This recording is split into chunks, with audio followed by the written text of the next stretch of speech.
What's going on, y'all? Machiavelli Mills TV. So I didn't get a chance to watch the Colorado and UCLA game. What I did see, I saw some highlights. I saw, man, Travis Hunter's ball anticipation skills is amazing. The boy is a ball hawk. Like, he really gonna be a dog in the NFL.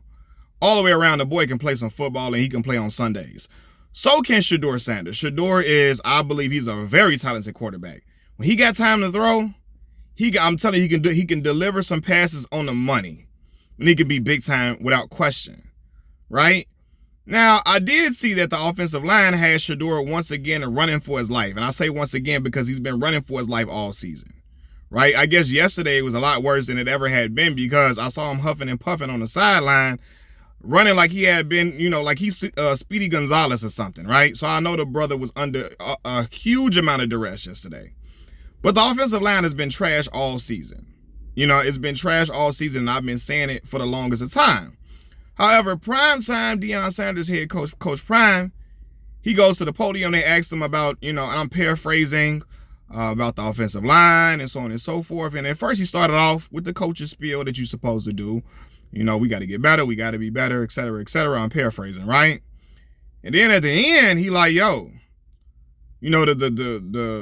the answer basically to get our new offensive line, basically get a whole new offensive line next year. We're gonna have a whole new group of guys next year. That's really basically what he said. I'm paraphrasing, but he like, yo, the answer is we just get a whole crop of new guys the next year round. And I said, I don't know how that's gonna go over with your players. Right now, I know everybody gonna say it. I know everybody, man, them kids need to hear the truth. They trash, they know they trash. It's the truth. It's football. It's nothing soft. That's correct, right? Yeah, they need to hear the truth. Yeah, they ain't been playing well. Yeah, they been trash, and everybody know it. And they know it as well, right? But at the same time, like, this is for real. We dealing with the new generation of kids. Even though if y'all don't like it, it's the reality. Them kids can hear that and say, okay, fuck it then. Since we gone, because to say that with they got a nice amount of games left to play. And to say you basically gonna bring a whole new group of guys in next year, they could just say fuck it. Since we ain't gonna be here next year, okay, damn, to hell with it. Shedeur just gonna run for his life all season. They may refuse to really try to put up an effort to block even more, to the point where you gonna have to put the third string guys up in there who have no experience, don't have no experience doing that, and Shedeur may be in even more trouble. Because the starters might be like, well, fuck it then. Since we ain't going to be here next year, let him run for his life then. Who cares?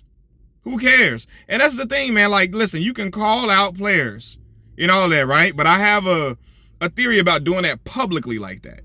Everybody saw it, right? Everybody saw it. So, he really didn't have to say it. He could say it to them behind closed. He's going to say it to them behind closed doors. But to say it publicly, to publicly let the world know them boys' jobs is gone, that's something different, right? And I say that because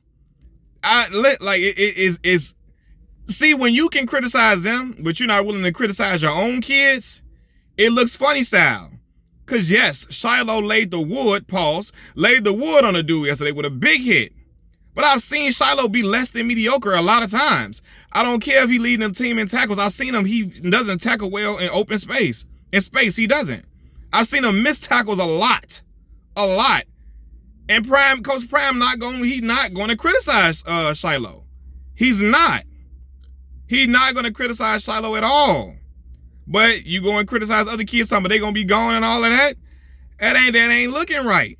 That ain't looking right. That ain't looking proper. When your own son was out there also telling folks, I whoop all y'all N-words, I beat all y'all N-words ass, and y'all coach. He said I beat the fuck out of all y'all N-words ass and y'all coach. Your son talking gangster and you ain't addressing that publicly? You feel me? You helping him put his chain on and he out there looking mediocre out there at times? That's when it started getting funny style and look crazy. That's when it started looking crazy for real. They gotta get that together. And that's when it's like the players are they gonna be backing you? Are your players gonna be riding for you when you do stuff like that? Are they gonna be supporting you? Are they gonna be all for you? Are you gonna be able to galvanize those guys when you trash them publicly, let them know their job is gone? Are they gonna be really willing to lay it all on the line for your son? That's the question that remains. Peace.